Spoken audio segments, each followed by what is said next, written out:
And thank you for that. Sorry, sir. I wanted to start the recording. Go ahead, please. Yeah, no problem. Thank you so much for having me, and thanks for the very kind introduction. Because of the congressional schedule today, I want to maximize the opportunity for interaction. And you all have prepared some questions and maybe have some additional ones. And I think it might be more fruitful to go as quickly to those questions as possible. Let me just begin by real brief, overview. I do think, I hope come out of this pandemic, we're all cognizant, especially given the mission of the Shepherd Center, of the inequities that this pandemic has kind of exposed. So there are inequities with respect to broadband and internet access. There are inequities in terms of who gets to telework and do remote learning and remote working. There are inequities in terms of access to to health care. There are inequities in terms of who has access to vaccinations, for that matter, all of which are consistent. If you're a person of color in America, you're at least 3 times likelier to have gotten COVID-19, been hospitalized, and succumbed to it than your white counterpart. And there's only one explanation for that, and that is economic and social inequities. Overcrowded housing, the nature of employment, lack of access to proper healthcare. And so we have to address those issues as part of a bigger agenda of racial justice and social justice in America. But we now know that these inequities actually cost lives, and we can't be satisfied with that in America. We also know during this pandemic that we saw an assault of the U.S. Capitol on January 6th that also kind of ripped open some of our political differences and how extreme some of those differences go, and to what lengths some people who hold more extreme views are willing to go, even threatening our democracy itself. And that's another, set of issues we've got to grapple with. We've got to deal with forthrightly. We can't paper that over.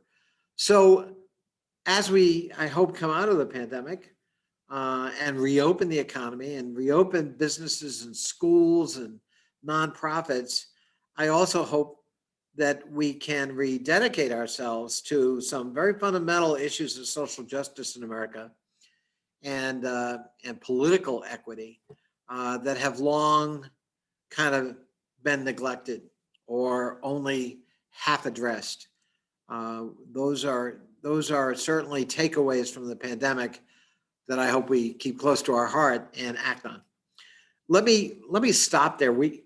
Because I want to maximize your opportunity to talk and try to respond to any questions or concerns you may have. You've heard me talk before, and I certainly am capable of doing it and love to do it. But given the brevity of time we have, I want to maximize your opportunity. So why don't we open up there, if that's all right? Sure, Congressman Connolly, that's great. I had sent a number of questions. Yes. To Marlon and Lauren. So do we want to start with those questions? I hope you've had a chance to review them with them. I have, but I'm going to let you pick and prioritize which ones you want to go to. Okay. Well, I know that George had a question, and I'll let George go first because I have to bring the questions back up on my screen because Sure. Well, do you have the questions? I mean, I've got the questions here. Okay, great. Thank you.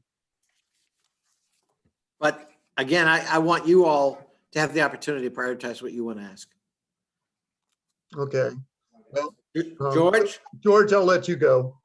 Okay, I'll be glad to kick off. Good morning, Congressman Connolly, and thank you for taking time out of your extremely busy schedule here. Good afternoon. Oh, good grief. Time flies. Yeah. your experience over many years here, leading our CODELs to NATO, and then getting yourself elected to president of the Parliamentary Assembly to NATO, added a lot to your plate, but it also put you in a position to have an overview of what's going on in the world and what the relative strengths of the democracies in NATO are, and how that stands up vis-a-vis the strength of our democracy.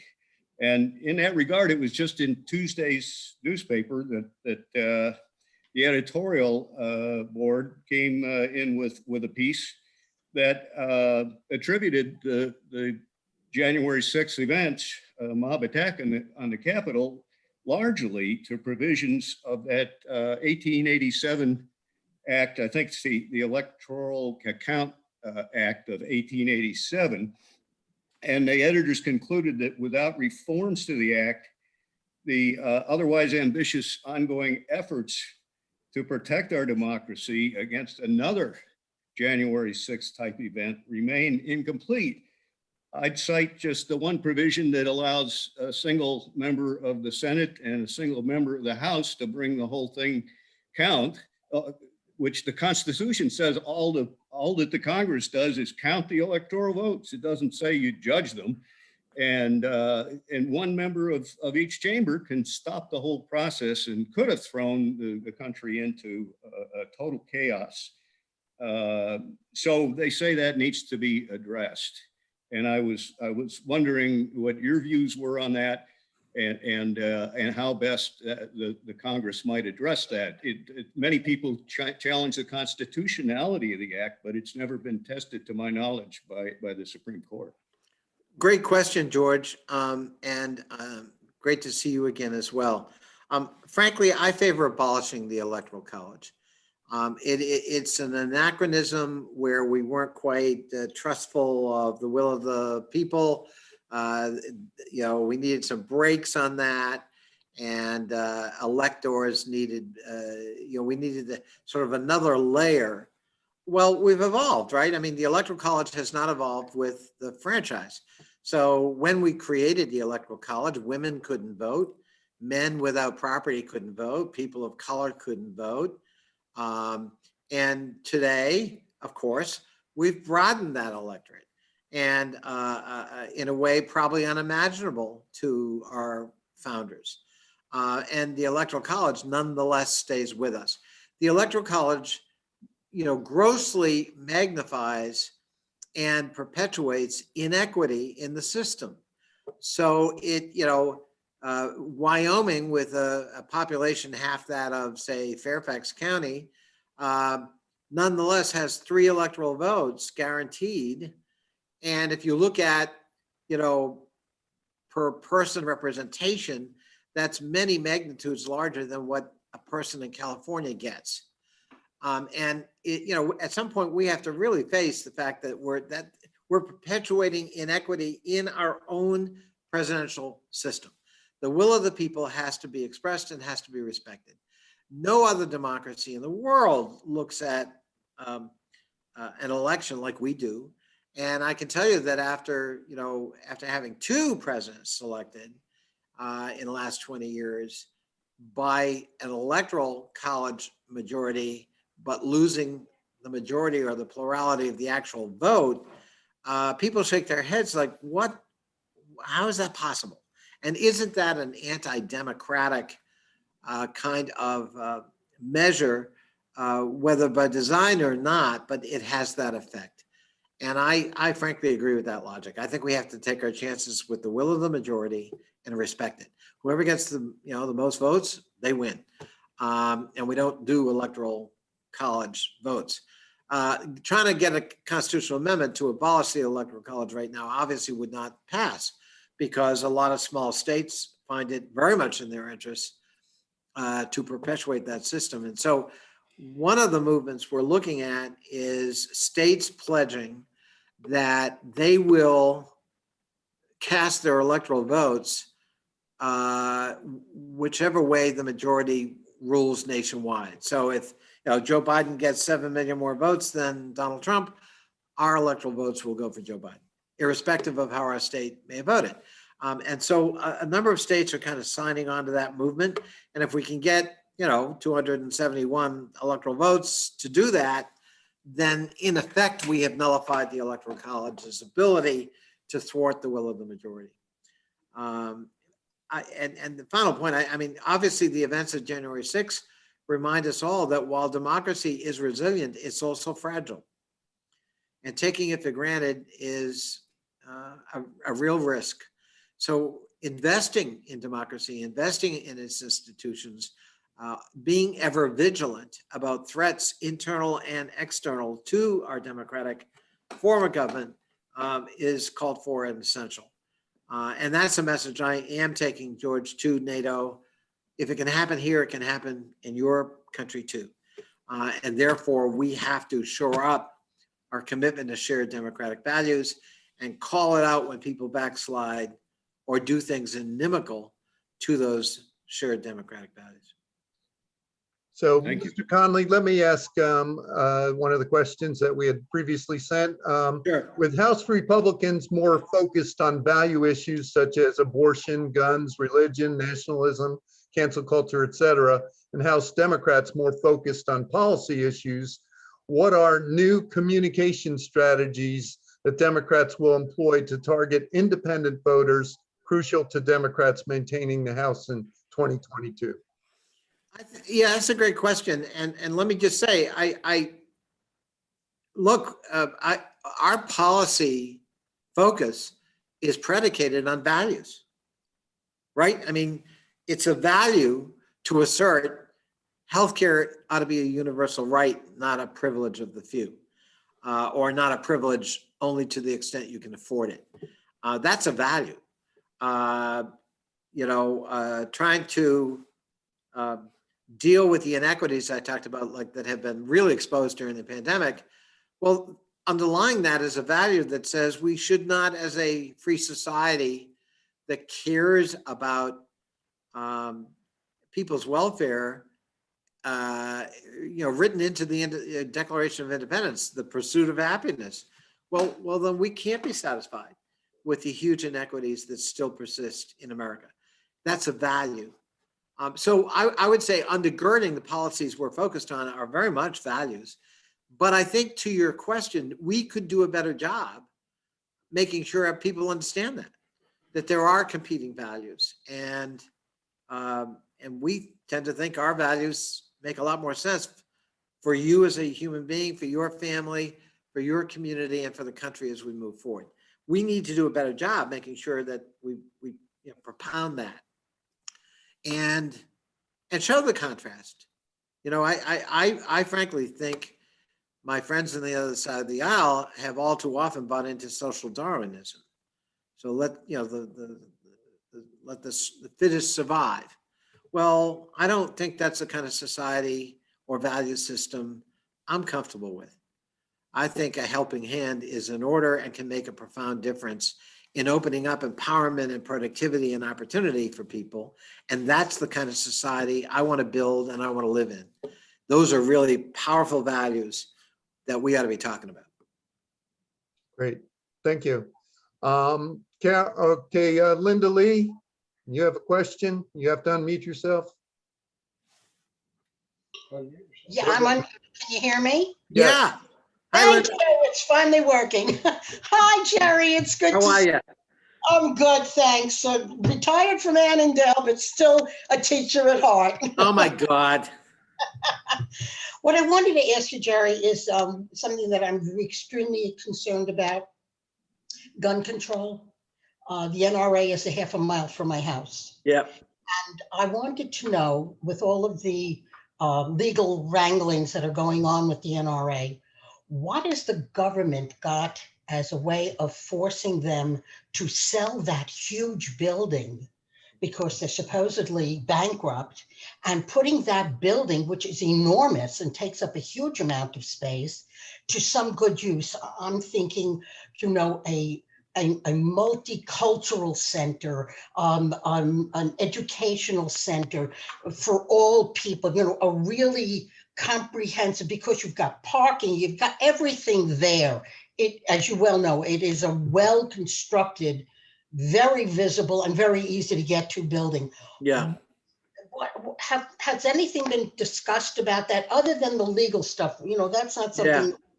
Well, have a- as you know, Linda, I mean, government has very limited power to sort of seize somebody's property. We can do it through eminent domain, although that still has to be adjudicated in a court, right? And then secondly, obviously we can seize it for back taxes, or if they go out of business, but it's more likely that that property will be sold commercially. I believe the NRA is headed for some dark moments because of the litigation they're in right now. I think Wayne LaPierre has clearly engaged in criminal activity, has used the NRA as an ATM machine for expenditures that couldn't possibly be justified with respect to his responsibilities at NRA. And I think that the lawsuit and possible, well, the bankruptcy proceedings that just completed in Dallas and the lawsuit undertaken by Letitia James in New York, I think spell real trouble for the NRA remaining the legal corporation and entity it is today. I think clearly LaPierre's got to go. I think a revamping of the NRA is inevitable. And my guess is financially, this is going to cost them so much, they're going to have to sell that headquarters. I certainly would welcome that too. I agree with you. It's in my district, and I have to tell everyone I'm NRA's congressman, but they don't like me, and they give me an F rating every year, and I'm so proud of that F. Right. Right. It's the only F I've ever been proud of, Lyndon, in my education. They have done so much harm. They have propounded ridiculous and absurd and dangerous theories. That, we have a tragedy at a school, and their answer is, well, that the teachers would only, be armed. I mean, now look at your own situation, Linda. You're a teacher. Your mission in life is that. You trained for that. You didn't train to be a gunman or a marksman, or to split second judgment and when do you shoot. What if you get it wrong? What if it's a stray parent, not a terrorist who's coming in? What if the police think you're the shooter? Exactly. And as I don't mean to make light of it, but my reaction to that always is, I would never want to put a gun in the hand of my algebra teacher. Right. And I taught special ed. Yeah. And my students were kids that saw enough in their own. Annie does 83 different nationalities, speaking 50 different languages. A lot of these kids saw things that no human being, let alone a child, should see. So violence is okay. When we had lockdown procedures back when I was still teaching, one of the things I did, and my students never, ever knew about it, I would never touch a gun within 10 miles, but I had a knife in my drawer just in case. Yeah.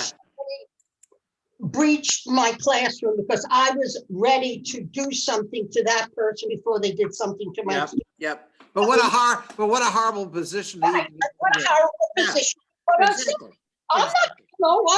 I'm just a person. So thank you, Jerry. Absolutely. Well, if we could get to a couple more questions. Mike, unfortunately, I'm going to be, we have one more question because I must leave at 1:25 to testify before the Natural Resources Committee on one of my bills. I'm so sorry. That's okay. Okay. Well, I think this is pertinent to our audience here, sir. And do you believe that Congress will take any action on the cost of pharmaceutical products, either for the healthcare industry as a whole, or at least in regard to federal programs, Medicare and Medicaid? So we had a hearing last 2 weeks ago with AbbVie, really dinging on them for their pricing of Humira, which is a rheumatoid arthritis drug. What their strategy was to essentially cut deals with 6 competitors to clear the deck for 5 years so that there was no competition in the US market. And as a result, We pay more for Humira here in the United States, 80% more than if you lived in Europe, because Europe has competition. You know, there are at least 5, maybe 6 companies in that market in Europe, but not here. And it's not because they need to recover R&D costs. It's because they have eliminated competition. So we need better regulation. We need price competition, and start with Medicare. You know, we allow it in the veterans program, but we don't allow it in Medicare. That's ridiculous. And frankly, we need to be ensuring that we have competitive markets and that there's price regulation so people can afford life-saving drugs or critical quality of life drugs they need. And to have price gouging and predatory behavior is something we need to really try to drum out of the pharmaceutical market. And Big Pharma has a lot of money. They've bought off a lot of people. It's very hard to get the votes we need to do this, but I believe inevitably we will have it because the public will demand it, and they should. Okay, thank you so much, Congressman Connolly. We appreciate all your time today. I'm so sorry I have to leave early. You know I love you people, and I've done this, I think, almost every year. Have me back and we can continue this dialogue. Okay, I wasn't sure if Marlon was going to be able to stay on or not. If you want Marlon, he's here. Oh, yeah. I think that would be great. We had a few more questions. If Marlon's available, I think. Hey, Marlon's better than I am. Well, thank you so much again, Mr. Connolly. Mike, I'm going to go into other room really fast, all right? Sure. Do you have to reconnect, or are you just taking the laptop with you? Just taking the laptop. Okay, sounds good.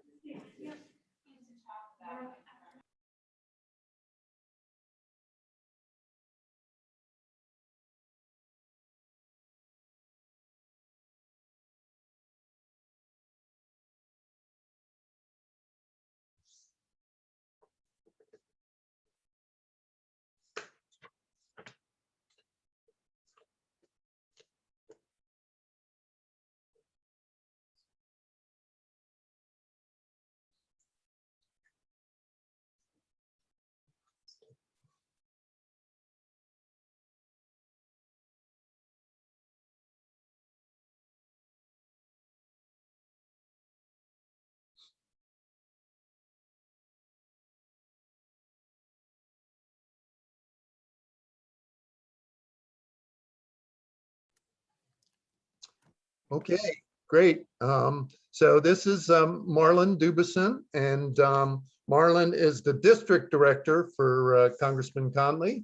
And Marlon's graciously agreed to hopefully address some of the other questions that we had. I know we took, I think, 2 questions from the list that I provided earlier. If you have that list in front of you, or I can read. I do. Okay, you want to go down there, and then if we have a few more minutes additional time, we probably can take a few questions from the audience. I'll ask people to just put their questions in the chat room because we have, 45 people on the call right now. So if you can type your questions in the chat room, that would be great, and we'll take them in order after Marlon goes through the other ones that he has. Or you just want me to go in order of them? Yeah, I think we did question 1 and question 5, I believe. Okay. If you want to do the other ones, that'd be great. Yeah, great. No, that's perfect. So the second question was in regards to Republicans and how they paint defund the police and how Democrats can really stay on message, to ensure that we get the police reform that's being pushed for. And, as the Congressman stated earlier, it's really about messaging. And how can we get that directly to our constituents and the public? A few days ago was an anniversary of George Floyd's death. And so this isn't just a Democrats issue or a Black American issue. This is an issue that all of us have to overcome. So the Congressman supported the George Floyd Injustice Act last year. And this bill would do several things that everyone could agree on, including prohibiting racial and religious discrimination, mandating police training, enhanced training, banning chokeholds, banning no-knock warrants, requiring federal officers to wear body cameras, And one of the congressman's amendments actually made it into the bill where when it comes to civil assets and forfeitures, instead of those assets being redistributed throughout the police force, they get redistributed throughout the community. So, if say there's a drug bust of $1,000, that now goes to your local climate change organization or your local affordable housing fund. And anything that it gets back into the community. So you're building up the community with the police department. We're not saying we don't need police. We need more community police. And that's the message that Democrats are looking to stay on. Great, thank you, Marlon, for that one. If you want to just go to the next one. Yeah, the third one, what are some of the new steps that Democrats are taking towards rural areas? The biggest thing that we've been pushing, it's in the American Jobs Plan, Joe Biden's American Jobs Plan Act. It's broadband. It's going to be in our infrastructure bill as well. Broadband is extremely important. The COVID-19 pandemic highlighted how important that is. Look at how we're talking right now.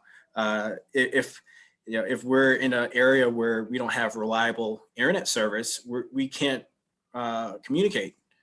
So in a lot of rural areas, a lot of the businesses, a lot of the schools, they struggled during COVID because they did not have that reliable infrastructure like broadband.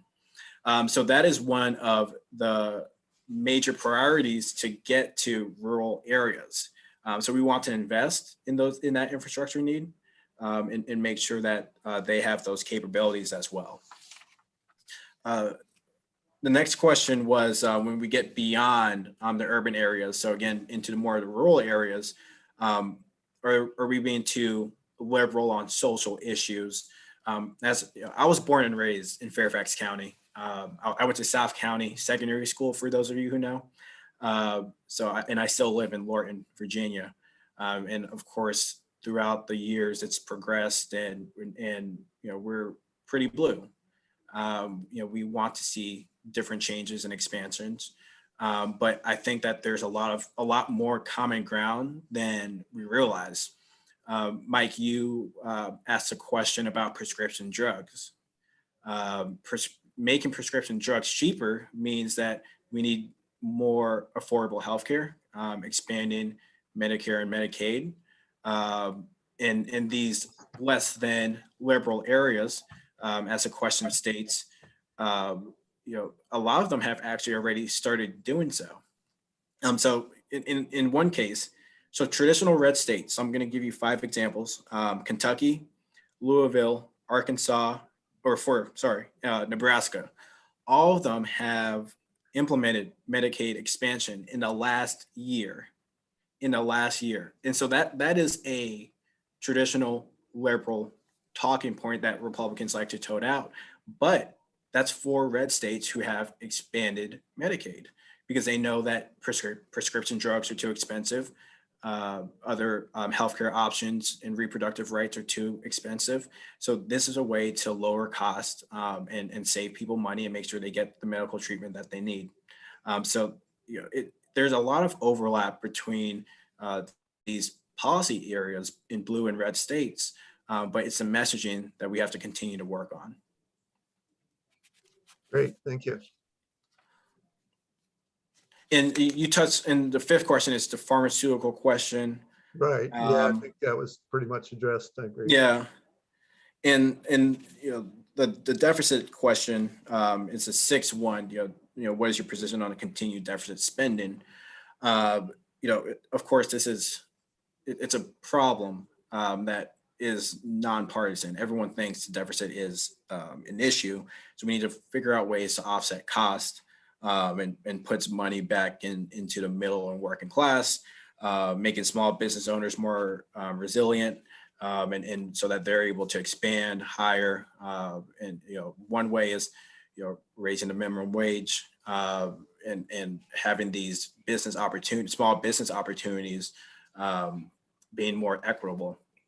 But additionally, when it comes to the deficit. Again, Joe Biden's America Jobs Plan, there's R&D spending in that bill, and for every dollar spent, $1.25 will be made back.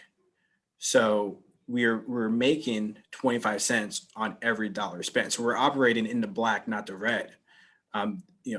Investing today. You're not going to see it, of course, in a year, 2 years. These are investments that 5 years, a decade down the road are really paving the way for the next generation. And we'll see that come back, lowering the deficit because the return on investment will be much greater than it has been. Okay. So the seventh question is, it's what is the congressman's greatest accomplishment? So I can't speak on that myself. If I could, I would say his greatest accomplishment might be hiring me. So I'm a little biased though. But what he had down that he's the chair of the Government Operations Subcommittee. And so this committee has oversight on areas like the IRS, the United States Postal Service, a lot. So these government agencies, they don't get much attention, or they haven't gotten much attention. But then we saw, of course, last year when then President Trump and Postmaster General DeJoy really, in a way, sabotaged the United States Postal Service. Now it was on top of everyone's minds because we're in the middle of a pandemic. People need to vote, mostly by mail. But if the Postal Service is delayed, if it doesn't have the right infrastructure, if it doesn't have the right inroads, then our democratic system is hindered. So the congressman led the fight to really push back against Trump and DeJoy when they were trying to sabotage the post office at a critical time where people needed it, not only to vote, but to get their medicine, to stay in contact with their loved ones. The Postal Service is the only government agency that operates for everyone, no matter what. If you're in Alaska, you're getting your mail from United States Postal Service. If you're in Kansas and your closest neighbor is 2 miles away, you're still getting your mail from United States Postal Service. They have to accommodate to everyone, no matter what. And we saw how important the Postal Service was last year during the pandemic. We had, everyone started working from home, of course, myself included. But every single day, I could look outside and I could see that we were still getting our mail. The postal office continued to work no matter what. So that's extremely important. And that's why the congressman leading the fight for that was extremely important. Okay, thank you. And I think there was one more question, and then we have maybe 2 or 3 in the chat, if you're able to stick around for a few more minutes. Of course. So the last question I have is the one that George asked. Was there another one that I might have missed? Oh, okay, sorry. I have the NATO question from George, or excuse me, the Electoral College question from George. Did I skip one? I'm sorry, it's number 8. Will the new Biden infrastructure proposal provide, funding? Do you have that one? I don't have that one, but you can go ahead and read it off. Okay, hold on a second. I have to scroll up on my, okay. Will the new Biden infrastructure proposal provide funding for local communities, both rural and urban, where the existing tax base won't support the renovation or construction of public school buildings? Yeah, so with the last 2 COVID relief bills, and now with the one you're referencing, that has been the congressman's number 1 priority, making sure that local governments, can have the flexibility to invest and spend that money. The congressman was on the Fairfax County Board of Supervisors for 14 years, 5 years as chairman, and in his role, he understands that the money, the red line money, is being spent in their backyard. We can't tell you where and how to spend it because the supervisor in a very specific district understands what they need. or the county's chairman or chairperson in their district understands exactly what they need. So we are huge advocates for ensuring that there's flexibility. Funding, number one, of course, to answer the question, funding and flexibility for local governments.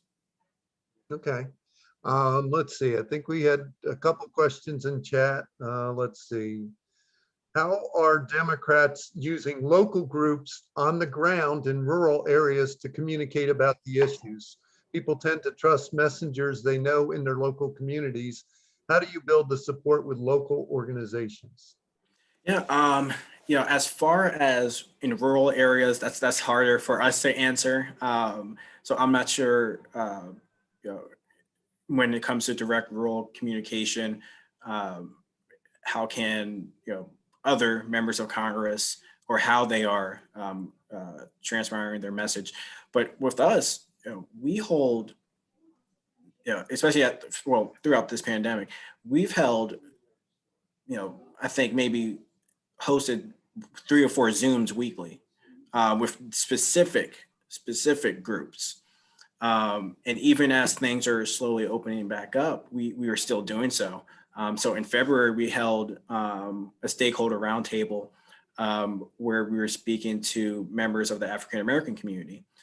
In March, we held a roundtable where we were speaking to women in their leadership role and what they can do. In April, we held a roundtable about Sexual Assault Awareness Month and the needs for more protections. So we hit very specific groups and bring in different stakeholders so that we can hear from them and what's happening, what's new in their life, what they need changed. So the direct communication between us and stakeholders is essential. So our team and the Congressman reassure that we get in front of people as much as possible so they can hear our message, of course, but more importantly, so we can hear them, so we can get back to work the next day and say, I talked to Mike yesterday and we need to do X, Y, and Z because the community needs it. So not necessarily an answer towards the rural community, but what our office is doing to make sure that our message is getting across and that we're sending the right message from what we hear. Okay, thank you. Another question, is there a role the federal government can play to stop the state legislature from the commercialization of marijuana in Virginia? It appears the tobacco industry is being replaced by a marijuana industry. What do you think? As far as, is there a role that the federal government can play with the state legislature? No, there's not. Of course, 2 separate bodies. So we can't intervene there. All 11 members of Congress in Virginia can't say, hey, General Assembly, we need you to stop this. So that's not something we can do now. Okay. And this is, I guess, more of a comment there from Juliet. Please convey to the congressman how much the leadership role he played in the Israel-Palestine issue helped in de-escalation. It's much appreciated. Great. No, that was a lot of work went into that. The congressman led a letter, as I think Juliet's alluding to, calling for the ceasefire and more of a direct role in the ceasefire. And it had 134 members of Congress sign on to that letter in just 24 hours, which is almost unheard of, not because it's Congress, but just the sheer amount of how many people signed on is powerful. And the congressman in our office, we're very proud that we were able to be on the right side of that. Great. And another comment, thank you, Marlon, and the congressman for his sustained support of funding research and legislation to assist caregivers and those diagnosed with Alzheimer's. Of course. Obviously, with our group there, that's a big concern. And yeah. So, yeah, that someone's definitely appreciating. There's an Alzheimer's, a quick plug, because I work with Michelle, who's our office's liaison with the Alzheimer's Association. And they are doing a community day on June 6th, Sunday, June 6th, And I can send the details of a restaurant to you, Mike, if you wanted to share with everyone. That will help raise money for Alzheimer's research. And I can get more information from her as well, because she said that they'll be doing their annual Alzheimer's event again, I believe in September or October. But our office, huge supporters of the Alzheimer's Association. Okay, great. Thank you, Marlon. Yeah, you can send the information on to me and I'll forward it to the group. I don't see any more questions in the chat room.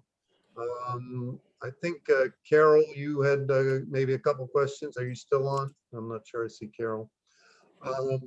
So does anybody else want to, if they want to raise their hand, they have a couple more questions for Marlon, we can certainly take a few more if he's able to do so.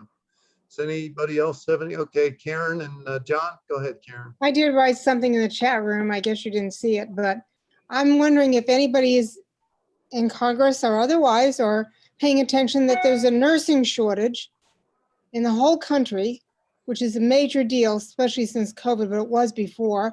And also, are we going to be prepared for the next pandemic? That's a great question, Karen. So 2 weeks ago, the Congressman met with President Ann Kress, who's the president of Northern Virginia Community Colleges, and they are really trying to revamp their campus. One of the reasons why is because of the nursing shortage that you alluded to. Right now, their nursing school can only hold, I believe it's 68 slots a year. Once they get this new campus, they could get up to about 100, 200 nurses a year. And this could help minimize that gap that we're seeing. George Mason University is also doing something similar with trying to expand their nursing program. And so this is something that we see right in our backyard. We have, Inova Hospital, Centera, and we hear from them. So we're trying to work with, both the higher education schools to see what are better ways that we can fulfill these needs. This is a field that's been retiring, and we need to bring up the next generation of nurses. And so we've had this conversation with educators or the education field already. So that's a great question. And as far as pandemic preparedness, so actually in 2019, the Congressman introduced the Global Security Act. And that bill in 2019 was specifically about the federal response when a pandemic hit. Fast forward 8 months, a pandemic hit. And so the Congressman reintroduced that bill again this year. And this would really set a framework for what the federal response would be in case we ever had to deal with something like this again. And I hope that we all take it much more serious from the start, so that it doesn't take 15, 16 months, for us to beat it back. But that framework is extremely important. Especially in regards to inventory in hospitals. Yep. And various other places, including FEMA, places where they don't check their inventory and things have expired. Yep. That should be a routine that's done all the time.